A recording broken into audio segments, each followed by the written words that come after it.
Doing Instapot ribs using baby back ribs, and we're going to do it all within an hour from beginning to finish. Done. Absolutely amazing. I've been cooking ribs so many different ways my whole entire life.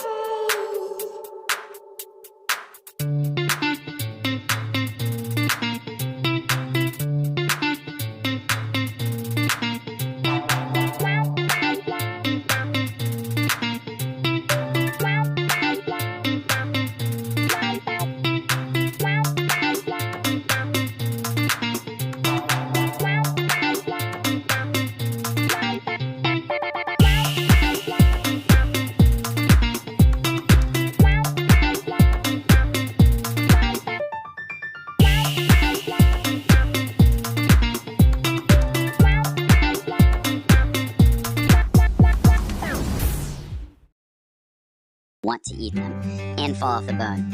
So what we're gonna do is we're gonna start off making a homemade barbecue sauce. So you guys can always just grab what you guys like, but it's kind of fun to make your own barbecue sauce because you can really control the flavors, obviously. This is a really simple and really good recipe, and the link below will have everything you guys need, all the instructions, all the settings for the Instapot, the whole 9 yards. I'm gonna talk safety, everything. So we're gonna get some Liam Perrins in there. So I start off with Hunt's ketchup, and I like it because it has no high fructose corn syrup. That stuff's just not really good for us. And then I put a little brown sugar in there. Got some Liam Perrins in there, which is Worcestershire sauce, or Worcestershire sauce. And we're gonna get some honey Dijon. You can use any kind of mustard you guys like. And of course, if any of these ingredients you guys don't like, just move them out. But these are big, strong flavors. That's what we want in a barbecue sauce. So here's the secret ingredient, guys: wasabi. Wasabi is so cool. Heat, but it doesn't stay in your tongue like peppers do. Peppers have capsaicin, which is an oil. It gets in your tongue, and that's why when you eat something hot, it stays hot for so long. But not with wasabi. It's there and gone. It's like horseradish, Japanese style. Get some hot sauce in there. This is a real preference, real personal. So I like to start out with a minimalistic approach on recipes, and then taste, season, and adjust. We need some salt because it brings out flavor. We love salt. A little bit of honey, just gonna add that little extra sweetness. Another style of heat. Sweet, which you've got some in the ketchup, we have the brown sugar. It's just balancing out flavors, having 3 different styles of sweet instead of like one big sweet bomb. And probably the most important ingredient was right there, the apple cider vinegar. That little bit of acidity balances out once again. So we get a sweet and tangy barbecue sauce, which is very Texas style. We're not super barbecue saucers, but we do like the sweet and tangy. That little bit of heat, real important. So let's talk about the ribs. I went with baby back ribs. I like them. They're a little bit sweeter and they're very tender.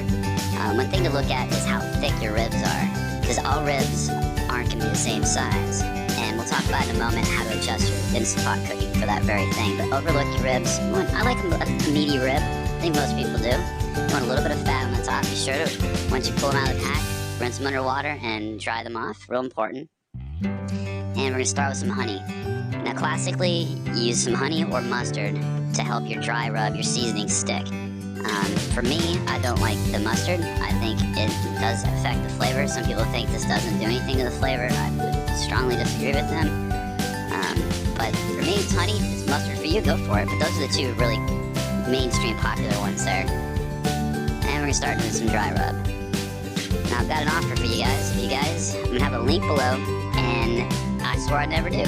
But I had the idea. You guys that are my followers and those that are hanging out, I'm gonna hook you guys up. It's a really good one. It's taken me probably 25 years to build it. So if you guys sent my newsletter, you're gonna be getting it in the next one. So what we're gonna do here is we're gonna get a good amount of the dry rub in there, and then we're gonna allow the ribs to sit out for, I'd say, minimum 10 minutes. And you don't have to put them in the refrigerator, but you can if you like. And what that's gonna do is allow the seasoning to actually get into the meat, because we're gonna put it in the Instapot.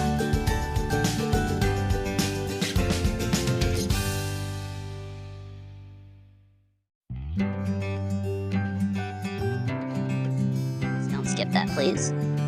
Alright, our settings and our seasoning. Let's get our Instapot ready.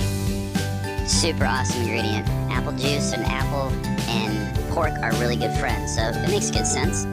So we're going to put a concentrated orange juice in there. That's 1 tablespoon of the dry rub, exactly the same. And then we're going to place those in there and curl them around. If you guys did want to do that, you could cut the ribs in half. A little bit easier maybe for some whenever the ribs are cooked. This is going to be 8 cups of water.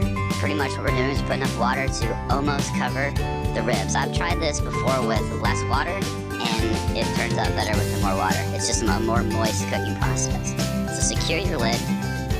Very important. Make sure that this is on the sealing side. There's only two. There's venting, and then there's sealing. And then our settings. We're going to do meat and stew, which is a pressure cooker setting. And you'll see right there it's on high pressure. We're on normal pressure. There's 3 different pressure settings. And then we're going to set our time. Since these are thicker ribs, I'm going with 45 minutes. If you had like really skinny ribs, you could probably get closer to 35 minutes. So the timing is depending on how thick your ribs are.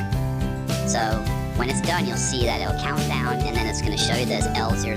That's after it's done. Sometimes when you cook the product in the Instapot, you don't want to just release the pressure instantly. Sometimes you want to let it sit and reheat a little bit, and that's what that timer does, so you can be very precise with your recipe. That's important right there. That's what we're looking for, that little vent to drop down. That means the pressure inside of the pressure cooker is safe to open. Once that drops, you're good. That's it. That's the big scare factor. We know that dropped, we're off to the races. So we've got some ribs here. So what we're going to do is we're going to take it to the sink and get rid of all of the liquid, and then we're going to put it back in the Instant Pot. We're going to let it hang out for just a moment. We're going to let it cool down just a little bit before we start handling. So what I've got next to us there is a cookie sheet with a roasting rack. What we're going to do is we're going to pour our ribs out here. We're going to put them back in shape. We're going to put some barbecue sauce on them. And what's nice here is these ribs are hot, but they're not as hot as they would have been if we had just taken them out of the Instant Pot and cooking. So go ahead and put them back together. These are definitely all off the bone, which is really cool. So we'll get them back into shape. You could right now put some of the barbecue sauce on the underside if you like. I like to not to, and they still turn out wonderful. It's just a personal preference there. So voila. And our homemade barbecue sauce. Pretty much the ribs are really hot right now, and they really want to suck in something. And this is the perfect time for the barbecue sauce, because we got major flavor going on here. So we got that. I think this is an important ingredient, some fresh cracked black pepper. It offers a little extra texture on the outside of the ribs, and it's very traditional in barbecue. Getting that, thick pepper. We don't have to go thick here. Whatever you guys like, or just don't do it if you don't want it. And we're gonna go into the oven under the broiler. It's about 3 to 5 minutes. It depends on how